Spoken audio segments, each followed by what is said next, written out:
You are looking at the Toronto International Airport. Typical of the best of big city airports, it is a modern air transportation system incapable of handling the increasing demands of moving more people and things faster. Last year, scheduled air carriers flew passengers and freight 255 billion miles, depositing hundreds of thousands of tons of pollution into the atmosphere. The big question is, what form of energy-generating system will replace the internal combustion jet turbine engine?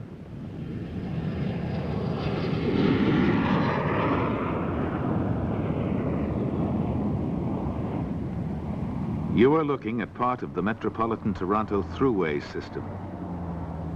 Typical of the best of big city thruway systems, current growth rates show that it is incapable of handling increasing demands of moving more people and things faster.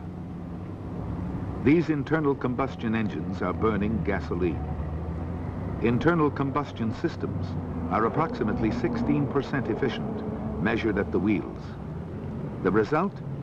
Some 4/5 of every gallon of gasoline purchased becomes pollution. Each year, we manufacture cars and trucks in increasing numbers. These cars and trucks partially burn critically limited resources. Various studies agree that this cannot be permitted to continue. The question is, what will replace the internal combustion engine?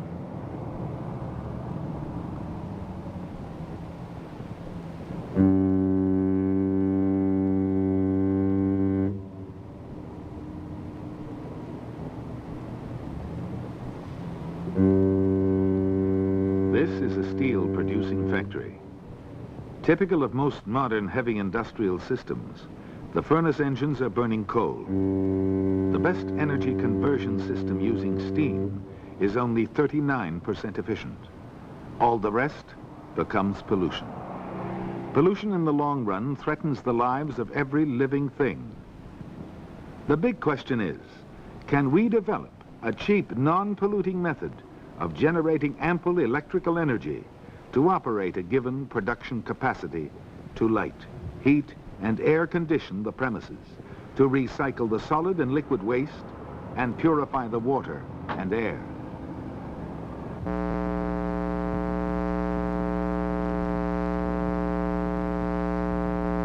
You are looking at a typical hydroelectric grid system. Here, large high-voltage electrical flows received from the generating site are broken down into smaller, more manageable amounts for industrial, commercial, and private subsystems. To carry an electrical current from its point of origin at the generation site to the point of ultimate use involves tremendous electrical losses.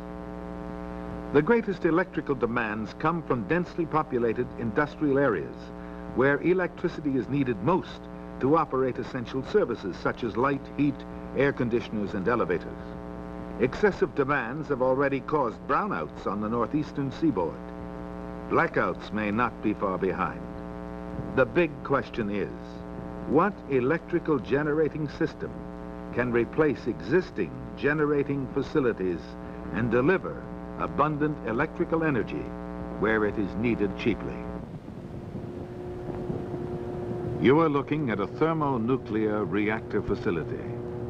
The reactors run on fissionable radioactive fuel. The heat generated as a byproduct of the reaction is used to convert water into steam. This steam is in turn harnessed to push a turbine generator, which then generates electricity. Systems like these using steam to generate electricity are approximately 31% efficient. There is a constant flow of fresh water drawn into this nuclear system from Lake Ontario, which is used as a coolant. In these waters, the warm summer season arrives 3 weeks earlier in the spring and stays 3 weeks later in the autumn. This temperature increase is called thermal pollution. The big question is, can mankind cope and develop better electrical generating systems to replace the dangerous atomic ones? capable of delivering vast electrical outputs safely and cheaply. Film segments we've just seen provide inescapable evidence that the modern industrialized societies are in the midst of the first global technological crises involving our survival. This crisis combines elements of a global energy crisis and a global pollution crisis. As we increase our development of energy to meet an increasing demand, we consume limited natural resources. The byproduct has been heavy global pollution. This program deals with energetics and a special case technological breakthrough which circumvents the second law of thermodynamics and will eventually make electrical energy freely available. Adaptation of this breakthrough promises a first generation of energy regain machines, each a self-contained closed system which, once activated, run indefinitely and consume no fuel. Each of these energy regain machines have been created, designed, and built in Canada by a team of Canadian scientists and engineers. The president of Energetics and director of the research team which created these new machines is Mr. Yayan Thomas. He directed the research team in Canada which developed solid fuels used in the Polaris missile system, America's frontline strategic defense system.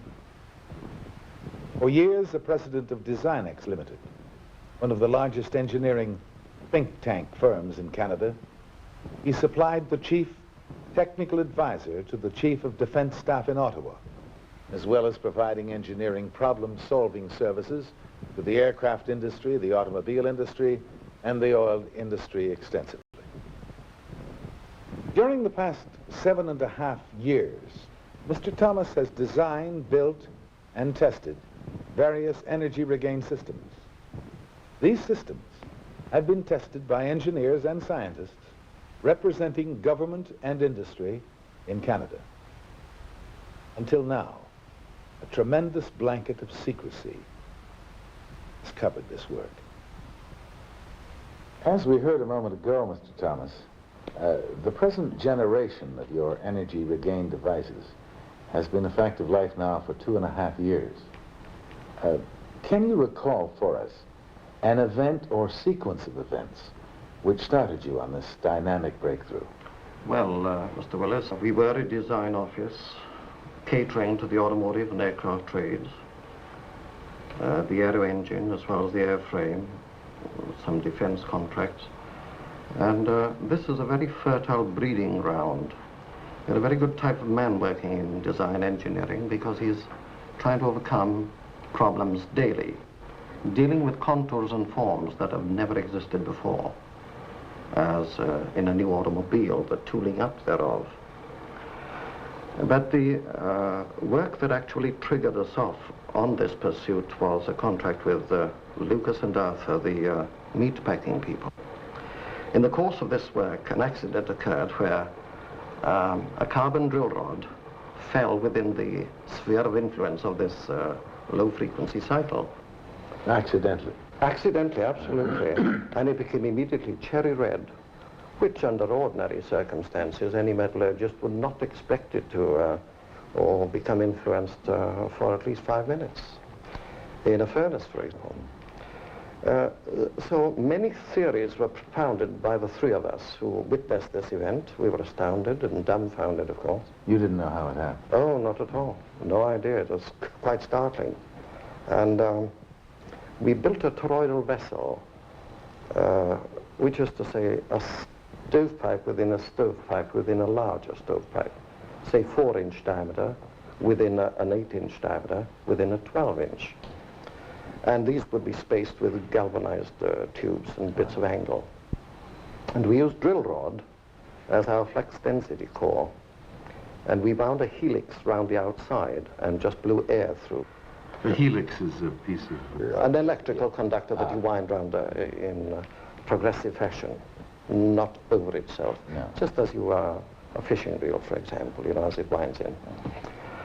But, well, we did not know what produced these startling results from this, but we were trying to find out what the influence of induction was on atmosphere, ordinary atmosphere, which contains moisture being blown through these.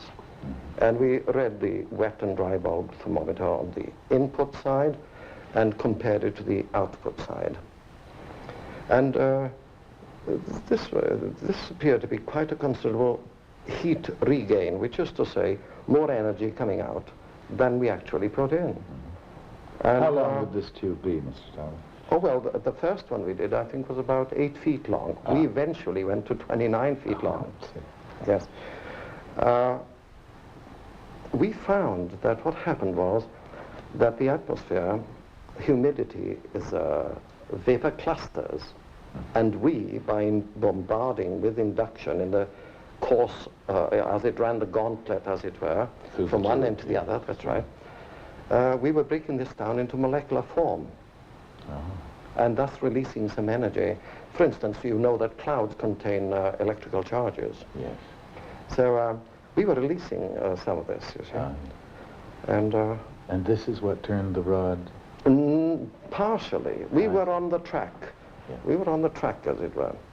So we called in, anyway, James Cowley, for instance, president of the Cowley Consulting Group, to confirm what we claimed to be an energy regain. And as he pointed out, and his report is representative, I would say, of all consultants of that period. Remember that we progress annually, and we accept today theories that we wouldn't even have dreamt of some time ago. But the Cowley report more or less stated that, assuming the instrumentation was correct, it would appear that there was heat regain. Dr. Mackay, for instance, of the University of Toronto, he didn't actually measure the machine. He came and discussed it with us. We had sent a feed to the Featherstone Howe, whom we were trying to get a patent from them at the time, and they had asked permission to hire him at our expense, of course, and he came down. But he didn't wish to measure the machine. He decided... Now, when he would come to measure, he would measure the as you explained it, the input and the output. And the output, yes, that's quite so. But in this case, he didn't particularly want to measure it. Later, via the patent attorneys, he sent word to the effect that, in his opinion, that we were misreading the instruments on the output side, and that our thermometers, although they were alcohol and glass, you know, were affected by radiation. From where? Well, assuming that there was radiation, and assuming also that he also suggested that vibration occurred to some of the tin inside. You require energy to vibrate something, of course. Yes. Ultimately, we called in Dr. Harold Blondell, the co-inventor of the cobalt bomb. And it was he who, we were still theorizing as to what had happened, and we called it cosmic effect. Just as an X-ray is brought to a dead halt by lead, for instance, a lead sheet. And we thought that accidentally we had brought a series of waves or impulses to capture a cosmic effect. But he, after spending a day with us analyzing the systems, stated categorically that we could not expect reliable scientists and professional engineers to measure accurately enough.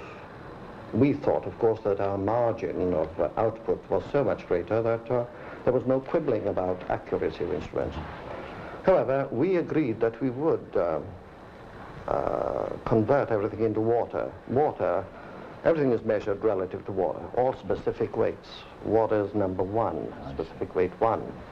And if you heat it or cool it, it's at the rate of 1 degree Fahrenheit per pound per BTU, British thermal unit, a measurement of energy, yes. And you can convert water, electricity, or any other form of energy into BTUs. So this would be the most desirable way of measuring output over input. Essentially, then, the initial discovery led to the development of a system which could be accurately tested by other scientists and engineers. Yes, that's right. A theory is similar to a map. It tells you what you'll find if you travel a certain route. But we realized, of course, that we had discovered uncharted territory to which there was no map, and so we could only predicate where we were going and how to best get there.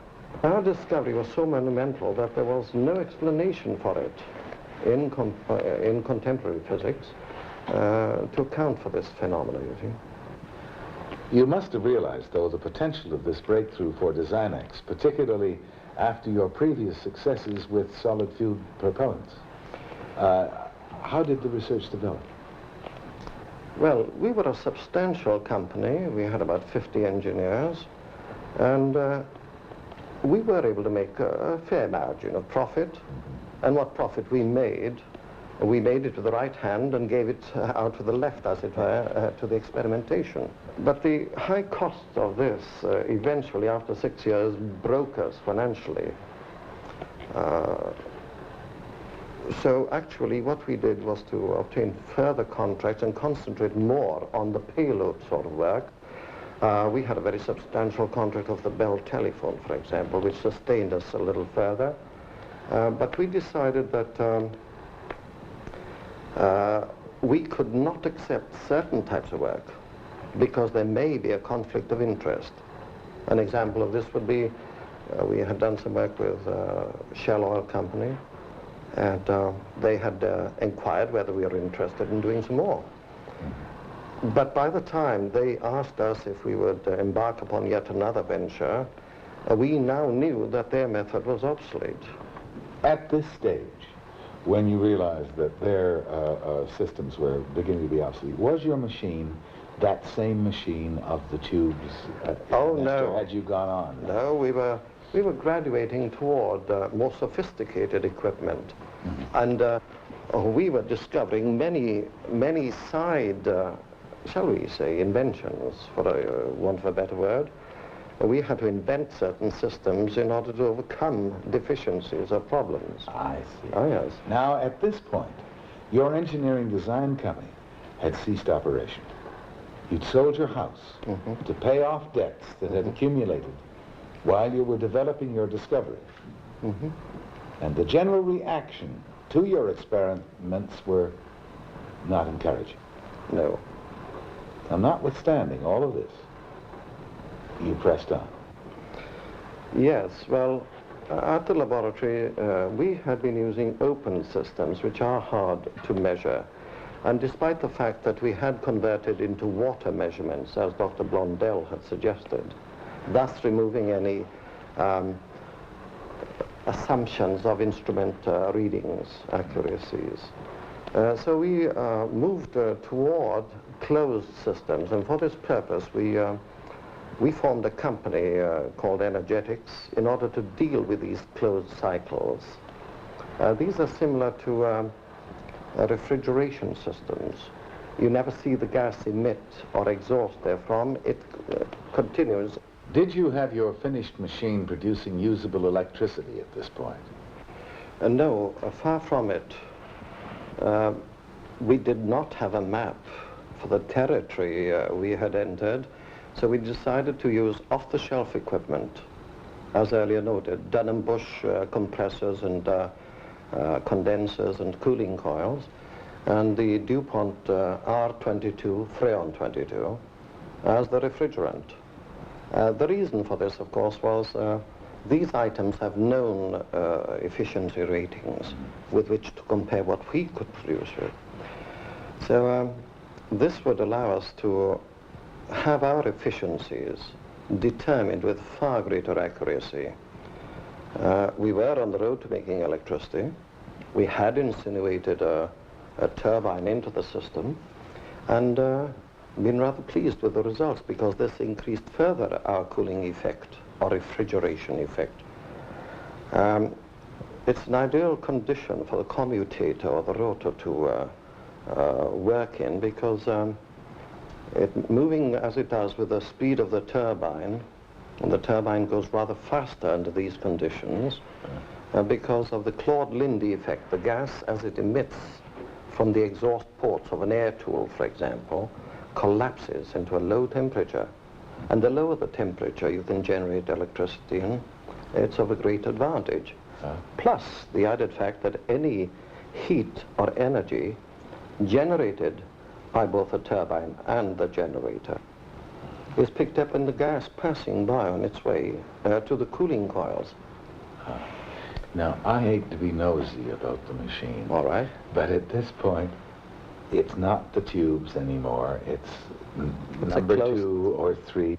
It's a fairly simple system comprising of a refrigeration compressor, a series of different diameter copper tubes, off-the-shelf hardware in general, such as coils, condenser, and cooling, as well as a cylinder is insinuated into the system near the discharge, gas discharge point, ready to house the turbine and the generator and even the transformer. In addition to this, there are several machined parts which at this moment shall remain secret.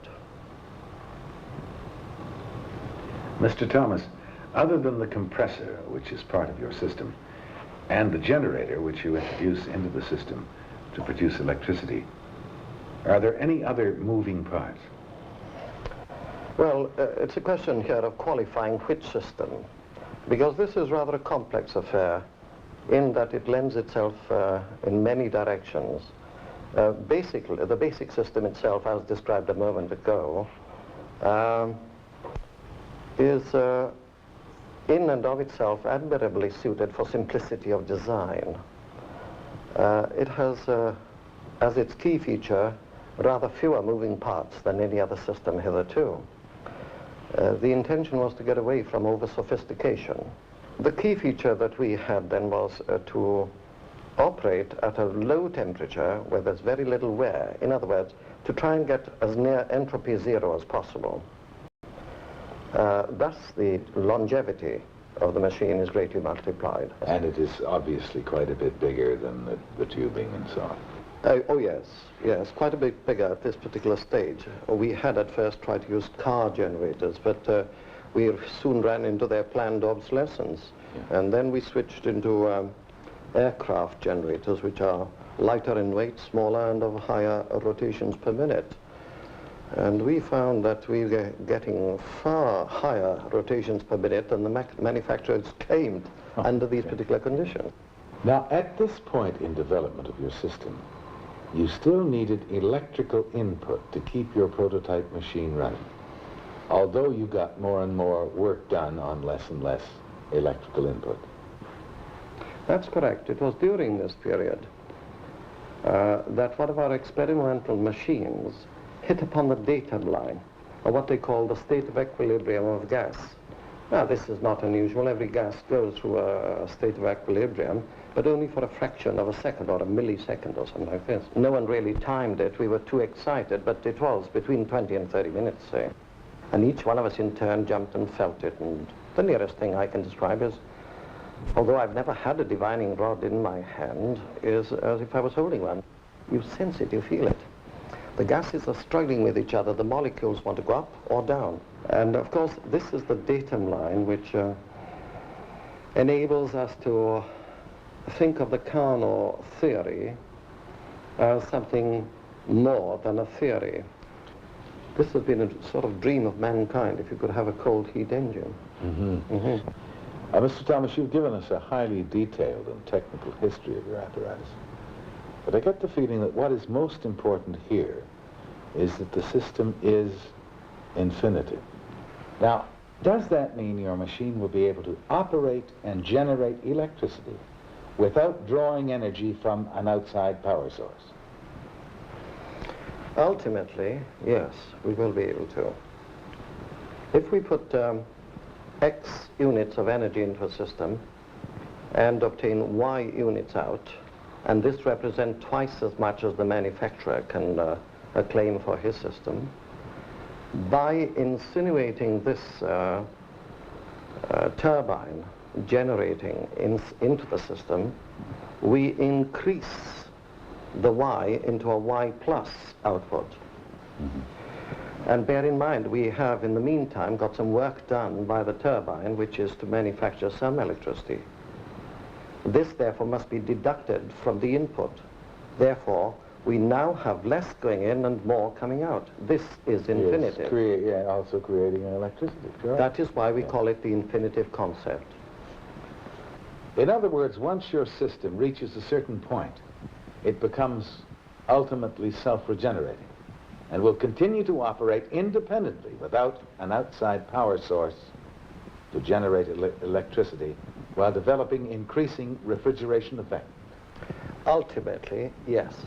Now, sir, what independent confirmations did you have on these astonishing claims? It would seem to me that you should have been entitled to governmental support in this undertaking. What steps did you take in this regard? Well, it's very difficult for these people, these consulting engineers and so on, to go against their teaching. They have been taught certain basic principles. They are taught how to deal with energy budgets. And if one is lacking in output relative to the input, in other words, if it's X in and X minus so much out, everybody's content and happy. But they've never come across a case where the reverse occurs. Now, they also don't want to disrupt their lives. Remember that most of these PhDs and so on are on 2, 3, 5-year contracts. And as witness what's happened here in Ontario right now, for the next decade we are going to pursue research and development of atomic energy. Therefore there is very little money, if any, left for any other work. And we conducted thousands of experiments, and we called in such as Mr. Puccini of the Aerospace Division of the University, the Ontario Hydro and so on. These people had tested earlier systems. Then of course we called in professional engineers such as Ernest Langenham and Eric Creaser, and the Ontario Research Foundation. Mr. Campbell came up from there, and after an explanation of how the system worked, the system that he saw was an aim at purification of water. And within the hour, he saw the total entrainment of kinetic energy, the art of application as against a scientific breakthrough per se. This is merely gathering the energy that's always existed. He was very favorable, and witnesses can attest to the fact that he was ready to recommend financial support of some substance. And later, Mr. Holland, the director, came up to verify the amount and to satisfy himself that this would be sufficient to carry on the work. The amount of the grant? That's right. Well, it was about 100,000 at the time. I would have considered this quite satisfactory at that time, because we were only aiming at one aspect of the work. The grant would have been toward that particular aspect. Later on, they sent a Mr. Doman and a Mr. Christie up. They did not measure the machine. They merely discussed matters with him. They read the Langenham report, which was by now available, and they decided not to measure the machine. But did they look at it, or? Yes, they were very searching in their inquiry as to where the extra energy came from. And the best analogy I could give at the time was a box full of bullets. Employed in an equal caliber handgun and rifle. Now you assume that you have this box full of bullets in your pocket. Right. Now the amount of powder or energy, or fuel if you like, explosive fuel in this case, in each bullet is more or less the same. Now if you put a bullet at random into a handgun, fire it, it goes about 60 yards. Right. If you put one in a rifle, it goes much further. 600 yards? 600 yards or so, yes. And if you empty the box thus, you'll find that more or less, plus or minus 5%, they'll react accordingly. This, I think, is a very good example of the art of application. So when we talk about a breakthrough, it's the art of application. I see. We're not saying that we've discovered a new energy somewhere. We're just able to corral it, shall we say, and employ it. Now, we were daunting a little along this time, and I phoned up Mr. Otto Lang, the Minister of Energy and Resources, as he then was, and he met with myself and some colleagues at Malton Airport. He was sufficiently impressed by our sincerity to send Mr. Ted Rattray and another colleague from the National Research Council down to measure our machine. And Mr. Rattray felt that it was a breakthrough in the state of the art, which is to say, it is a bit of a breakthrough. Yeah. And he told some neighbors this and people that were nearby at the time. I remember well, a visitor came up my drive and he even collared him and said that it was quite a breakthrough. But when he came a second time, usually these people ask for modifications. Well, it operates this way. If you change this, will it operate equally well? And of course, there's no thought in their minds as to the cost involved in these changes. But in order to prove the veracity of the machine. Well, don't you think they're so amazed by it that they want to change back to something they can understand? Well, of course, everybody who sees a breakthrough or an advance in the state of art wishes to relate it to some law. Yeah, of course. Indeed. And when there is none, you see, it's rather difficult. You're out in left field somewhat. Yeah. Well, I remember he jocularly, this gentleman jocularly on the second visit said to his colleague, "You better phone in these results," meaning to Ottawa, because they'll think I'm drunk again. So, but the attitude of later arrivals from the National Research Council, one gentleman unofficially felt that we were 6 years ahead of others, but the official visitors preferred to think that we didn't have a breakthrough after all, and indeed they stated in writing later that categorically no one could ever produce electricity thermodynamically. It's hard to believe that professional engineers representing various government agencies would test your prototype, agree with your results, and then never be heard from again. Do you feel that the results were repressed at some level? Oh, we know fairly well that at one level in the Ontario Research Foundation they were, because Mr. Campbell's report, it was said, never arrived at a high level. But that is quite true, apart from the economic implications of our discovery. People are just bloody scared of it, that's all. Well, now that you had outside confirmation in support of your claims in writing from Langen and Puccini, you must have been welcomed by practical-minded businessmen who might have helped you. For the greater part, they were still reserved, but I did foresee the necessity to at least keep them informed, notably the late Senator McCutcheon and the Senator Rupert Davis. I asked their advice as time went on, and as we progressed from one experiment, one plateau to the next, yes, I did keep some of them informed. And my lawyer, Douglas Morton, now Judge Morton, he helped me in this regard as well by sending some consulting engineers from Dilworth and Secord, a notable consulting company, to measure, if you like, our machine and to report upon it to a would-be investor. Upon arrival, they just asked a colleague what they were to be going to test. They said we had heard we were going to be dealing, among other things, with a reversible cycle. When my colleague answered them yes, most certainly, they just jumped in the car and went the other way. We never heard any more. They didn't even measure the machine? Well, one of them did say that he had been through university and had learnt that it was impossible to do so, so that was the end of it. Why would they have this kind of an attitude? Why didn't the businessmen come in droves, as I would think they would? I don't know, it's rather difficult to answer that question. I can't answer for them. Of course, I'm disappointed that they take this attitude, and they have done so throughout history. They're only following a pattern. It's a fear of disruption? Well, I'll tell you, my own company lawyer, Douglas Morton, at the time, suggested that we had arrived at a point of what they later called politically with President Johnson a credibility gap, you know. Yeah. So he asked me one day if he could enlist the aid of a personal consultant, and he would pay him privately. And he got a very senior man indeed, one David Campbell, probably the top engineer in Canada at the time, to advise him.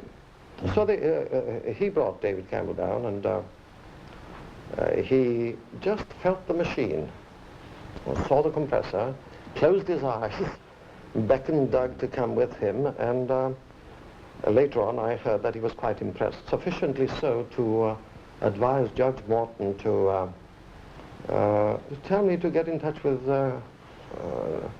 Ilka Jones of the Consumers Gas. Mm-hmm. Because all the time you run into people such as David Campbell who are under solid contract to oil companies and vast interests, and they're not free to act on your behalf, you see. Mm. So information appears to have been suppressed in industry to some extent, because Ilka Jones's first reaction as the head of Consumer Gas would be to send down his key man. His key man was not available. They seldom are on such occasions. Yeah. So the second in command comes down, and we did make a proposal in writing to them.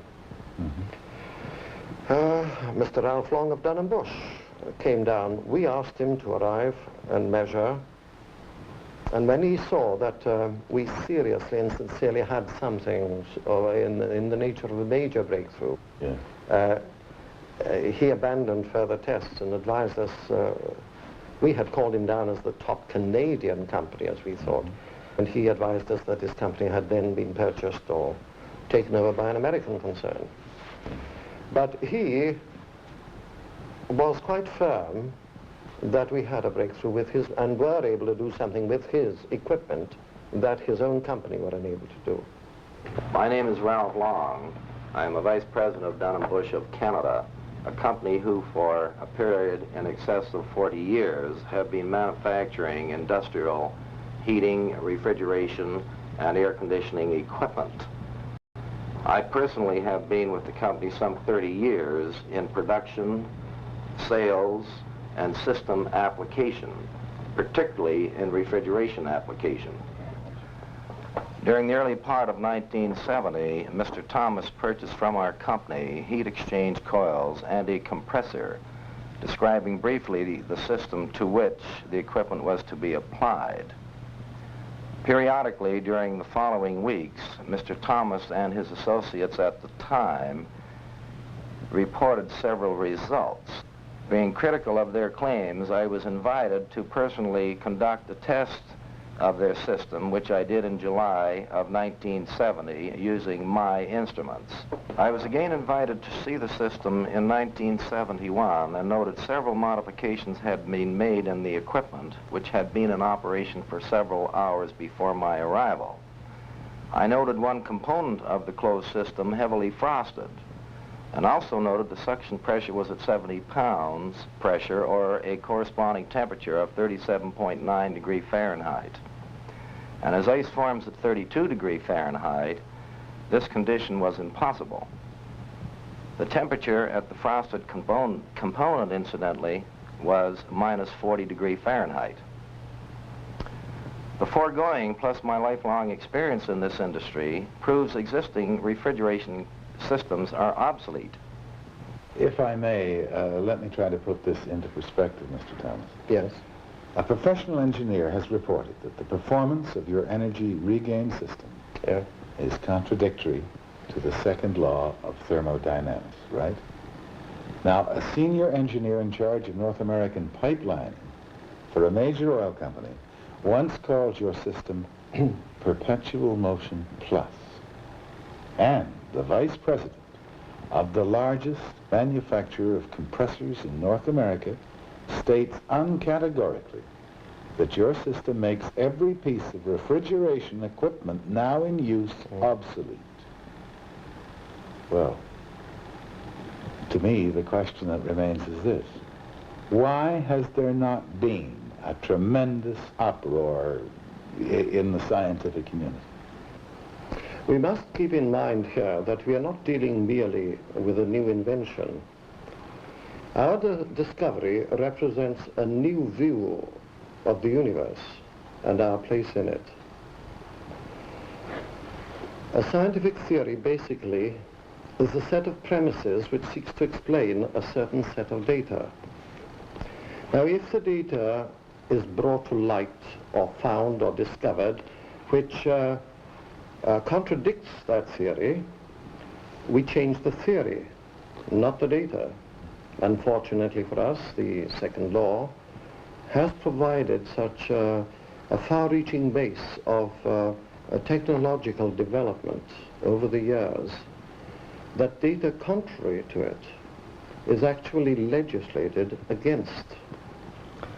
You see, before 1913, the pre-general theory of relativity, the Newtonian view of the universe was entropic. The sun is running down in its energy, the world is running down in its energy. And then along came Planck, Kupriyanov, Niels Bohr, Einstein, and Minkowski. And these people gave it a finite view, that nothing was lost. Even voices are transformed. The energy from my voice at the moment is not lost. And all of this was encapsulated by, ultimately by Einstein bringing out that well-known E is equal to mc squared in vacuum. Energy is equal to mass times the speed of light times the speed of light in vacuum. And remember that there were other people, such as Heisenberg, who has written extensively about the laws of uncertainty. In other words, that you don't have to circumvent them. They, in and of themselves, are not absolutely on sure premises, you see. So we are now entering the infinitive period. Pre-1913 was entropic, or running down theory. Post-1913, encapsulated by Einstein in E is equal to mc squared in vacuum. This is the finite period. Now, we are merely proposing that there could be an infinitive period. If the laws can't embrace new data, they should be changed. As Einsteinian theories replaced the far less realistic Newtonian laws, perhaps now is the time for another change. And in light of our discoveries, we believe so. Now, man is always careful and chary of comparing himself to God. The patent laws were formulated originally by very Christian people in England, Germany, and so on, and they've been adopted elsewhere. And indeed, even the communistic countries have adopted them. They believed, you see, sincerely that God alone is infinite, God in his infinite wisdom, God in his infinite power, and so on. There is no reason whatsoever why science and religion can't get together. The laws, civil as well as patent, must change to encompass or embrace the new realities. I remember about a couple of years ago, my lawyer, he is now Judge Morton, he was then Douglas Morton, QC, he went to Ottawa to verify the fact that you could not patent anything that had an input, say, of 100 with an expectation of an output of 100 or even 99. Because no man could be 100%. Quite so. And this, of course, would have supported 19th century science, the Newtonian view that everything was less than running down. And, of course, they banish any advice. They throw you out as a complete idiot the minute that you arrive there to apply. All this now must be changed, this attitude toward things, because most existing mechanical engines or systems now becomes obsolete. Anything that's been driven by, say, combustive power, whether it's steam or internal combustion of gasoline and so on. We've come through a combustive age. Well, it's not necessary anymore, then, if we have a different way of getting energy. Well, when we pause and consider, you know, everything that we've done thus far is at odds with nature. We thrust against it. The rocket thrusts away from the gravity of the Earth and so on. And I think it's time that we became one with nature, attracted more to it, employ it as it is. It's a sort of trans-industrial breakthrough. All fossil fuels, for instance, coal, gas, oil, and so on, as well as uranium, will be made obsolete in the not-too-distant future as a result of this. Therefore, all industry that now employs their energy source therefrom must participate in the development of this new device. Now, in other words, in answer to my question, the decrees of the government should then perhaps be changed. Well, if our free societies, as we call them in the Western world, are to survive this inception of freely available energy, it is well that we would control the phasing in while the old is being phased out. Could you outline for us a few of the tremendous benefits which your energetics breakthrough holds for the future?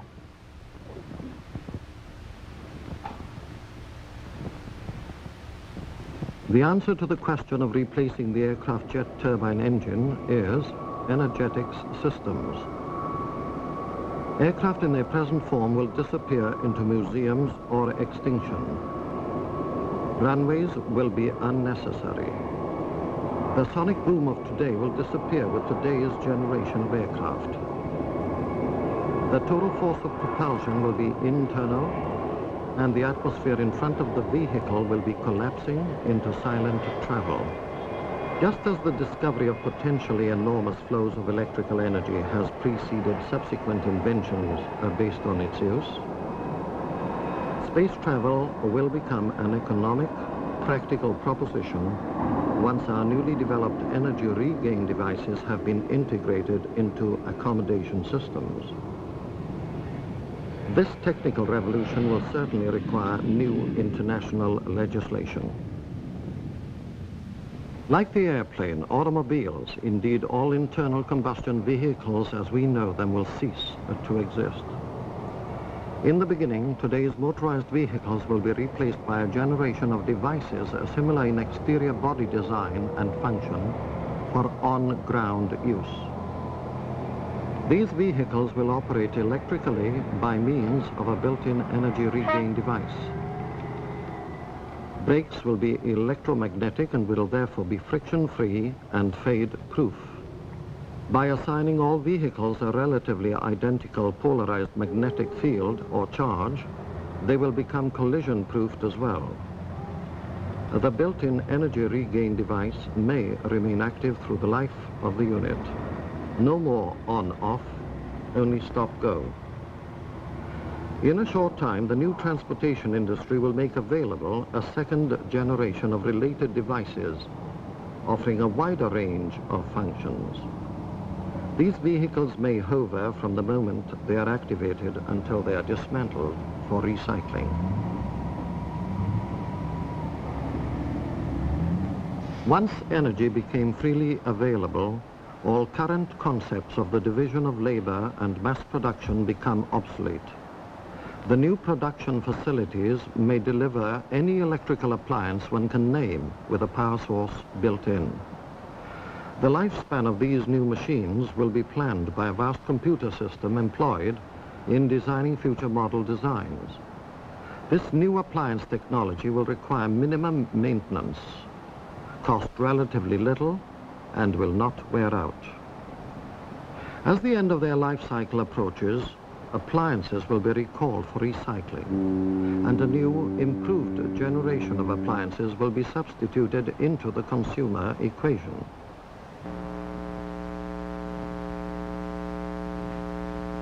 This tangle oozing coronal losses should be viewed as a relic of the past. Installations like this one will be needed until the changeover to decentralization is completed in some years' time. In the future, man will use energetics systems to develop the required electrical energy at the location site.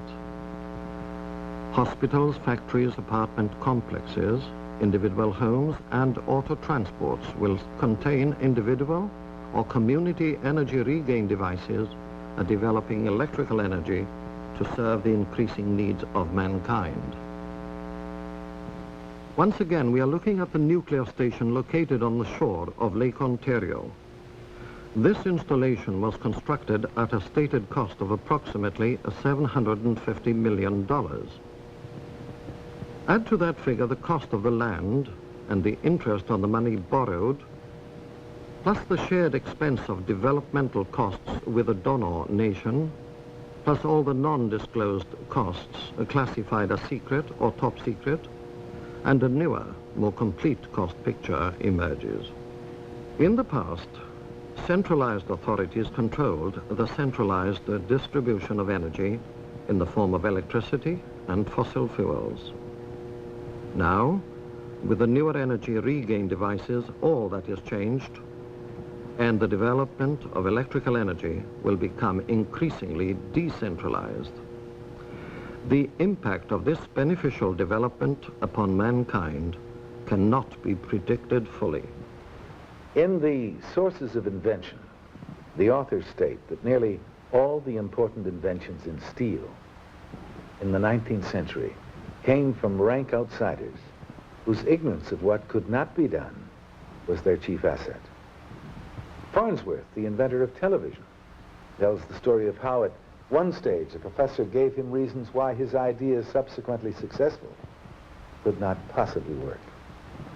Shortly before, the jump forward in solid-state physics, represented by the discovery of the transistor, scientific authority was being claimed for the belief that nothing more was to be known or found in this field. The list of instances where a fresh and untutored mind has succeeded where the experts have failed or have not thought it worthwhile trying could be greatly extended. Gillette, the inventor of the safety razor, was a traveling salesman in corks. The joint inventors of Kodachrome film were musicians. Eastman, when he revolutionized photography, was a bookkeeper. Progress is achieved when man increases his understanding of nature to better the quality of his life. There is no apparent end to the secrets which nature withholds. The inventions I have cited merely serve to illustrate that major discoveries are not necessarily made by the specialist in the field concerned. Mr. Thomas views himself as a novice in the field of thermodynamics. History, I am sure, will disagree. You flatter me, Austin, and I do indeed feel humble in the presence of what I have seen and sensed and measured and felt. However, in this instance, there is no single invention, but rather a major breakthrough from which will flow a whole generation of inventions, each of which will affect the life of every viewer, and for that matter, every non-viewer as well. This breakthrough ultimately obsoletes all current sources of energy and all appliances now in use. Pollution is surely a thing of the past. Space travel becomes a practical reality. With free energy, man becomes the master of his own destiny. It is now incumbent upon all of us, and I fully realize myself in particular, to see that the results of this breakthrough be made available to free men everywhere in such a way as to not completely dislocate our economies. In this regard, I will need all the help I can muster. I am determined to work with all men of goodwill for the betterment of all. And I invite the major manufacturing institutions to join with us in establishing appropriate research and development programs, to join with us in making available to the public an early generation of consumer products based on our breakthrough, and to continue in association with us to the point where all men may have available to them this new bounty of science. I say to you, the people of this audience, I am extending the prospect of the infinitive concept to you, to your children, and your children's children. Let no group, however constituted, withhold it from your grasp.